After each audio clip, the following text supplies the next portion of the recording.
Joel Klatt this week released his top 5 atmospheres in the Big Ten. Now, I'm guessing that Joel Klatt is not tailgating with folks before the game. So this is strictly in-game, volume, mass of humanity, who's selling out, who's the loudest, the most rabid, the most passionate, and creating the toughest environments in the Big Ten. He's going Penn State 1, Oregon 2, Ohio State 3, Michigan 4, Washington 5.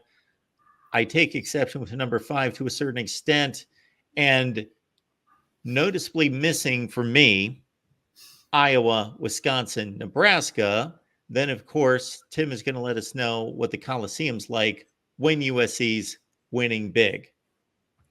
When USC's winning big, they're loud, but they're not. I mean, I'm not taking exception to number 5. Washington, just the design of that stadium, and it's always been one of the toughest places to play. It is incredibly loud. It's much like the crack on the Ducks. Same thing, same situation. The same thing also with Seahawk fans, right? It's just something about that. I don't know what they're feeding them up in the Pacific Northwest, but they are loud. They're a loud bunch, and their stadiums are designed in such a way that they're closed. That makes it it amplifies the sound. And they're very intelligent fan bases. I mean, all the time. I can't tell you over the years, you guys, how many times I've turned to people around me. I'm like, could you guys shut the hell up? We have the ball. And then when it's third down and we're on defense, they're sitting on their hands. So, I mean, it's also part of that is having really intelligent fans, the proper stadium, and just amped people around screaming. I have no problem with Oregon or Washington being on that list. I do understand what you're saying. I mean, sure, Camp Randall gets rocking as well. But, Michigan fans, you guys chime in on this. I've even heard Michigan fans say that Michigan isn't, they're saying atmosphere. So maybe it's everything to it. Maybe it's the mystique. It's the 100,000, it's the number of fans there. But I've heard that Michigan is not one of the louder stadiums. Yes, a wine and cheese crowd is the reputation. So I mean, I guess they're building in the quality of team as well on this list. No, they're not, because Washington is not going to be that this year. But I have no problem with Oregon and Washington being in the top 5, because, again, those are two really special places and two very difficult places historically for USC to travel to.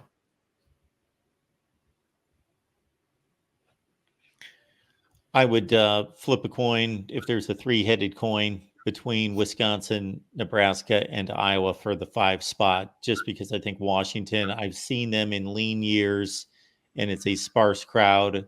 So maybe at their best, yes. But I think the Iowa, Wisconsin, and Nebraska fans show up regardless. Yeah, I think the only thing I have to say on all this is that I think there should be like an aesthetic environment versus toughest or most passionate crowds, and you'd get 2 very different top 5s if you went in those 2 different directions. Because aesthetically, Husky Stadium is right there at the very top in college football. Also Army West Point, just nestled in those the autumnal environment, near the river. So West Point is one of the great gems, underrated gems in terms of just a college football Saturday aesthetic. But in terms of tough crowds, you got to have Iowa, got to have Kinnick. That is one of the toughest Big Ten road crowds to deal with, especially at night. So really, those are 2 very different conversations. So atmosphere, the word atmosphere, it's kind of malleable, right? You could go in either direction. And I think there's a more precise way of taking 2 different lanes on this one. So until recently, it appears when Neyland Stadium, the Volunteers beat a Neyland Stadium for the crowd noise, the loudest game for college. It had been, I know for years, it had been Husky Stadium for hitting literally a decibel level that they recorded as being the loudest college football game on record. And so when I bring up that point, I'm not talking, and you said aesthetically as well, Matt, but I'm saying acoustically, the way that thing is built, it just keeps that noise in. Whereas when you have something like the Big House, at Michigan Stadium, it's flat. Or another example, the Rose Bowl, which are these big flat bowls. There's nothing. There's no overhangs to hold it, keep it in. It doesn't keep that sound in to amplify it. So that's all I was talking about is, at Autzen and at Husky Stadium, just incredibly loud venues with, God, I'm going to say this again, with fans that know football and how to get loud. And so I think that's why those made the list.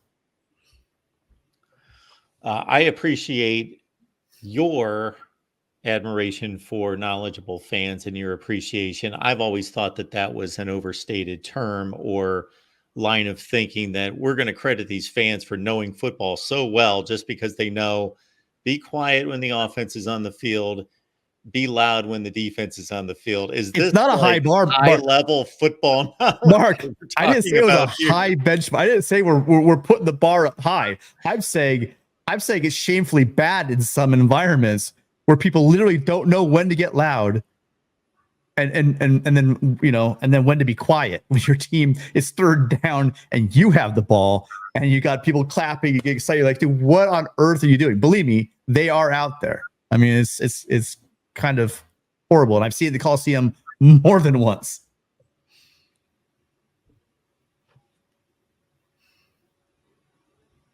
We appreciate Bobby chiming in. Thank you so much for that, Bobby. Appreciate the support here at the Voice of College Football. Great show, guys. Fight on. Tim, is your neon fight on sign behind you? Is it just the camera angle that's negating it tonight?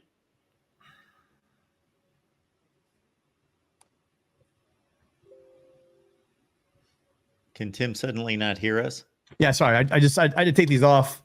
I was on this coronation for a Cornhusker show before this, and I mean, over almost 3 hours of headphones on is pretty brutal. So they had to come off. Sorry. Why were you in high demand for a Nebraska show? Are they taking their tour through the Big Ten? What are you saying, Mark? Are they slumming it by bringing me on? I'm kind of hurt by your comments. No, John's just doing. It's the slow season, right? And so he brought up, he had a good show on. It was kind of fun. I mean, there are some intertwining stories with, think about it. I mean, who was USC trying to get a defensive coordinator? It was a big lead, and people, I mean, how quickly people forget, but there was a rush. Everybody wanted to hop on the Tony White situation, ends up staying at Nebraska. For maybe a couple, for a few minutes, Dylan Raiola was looked at as a quarterback, possibly that USC might be able to wrangle in. It's just a bunch of conversations, with SC moving. I mean, let's put it this way: they're not going to call UCLA because why? Why would you talk UCLA football at this point? So they're breaking it down. I'm sure they'll probably have a Husky contributor or a Duck contributor on sooner or later. I mean, are there any UCLA podcasts? I don't even know if there are, Matt. Are there any? I don't even know. Are they doing them anymore? Maybe in the basketball season they'll start up again. Well, if we can get the resources, we'll start up a channel here at the Voice of College Football. But I don't know of any UCLA football podcasts. That's a great point.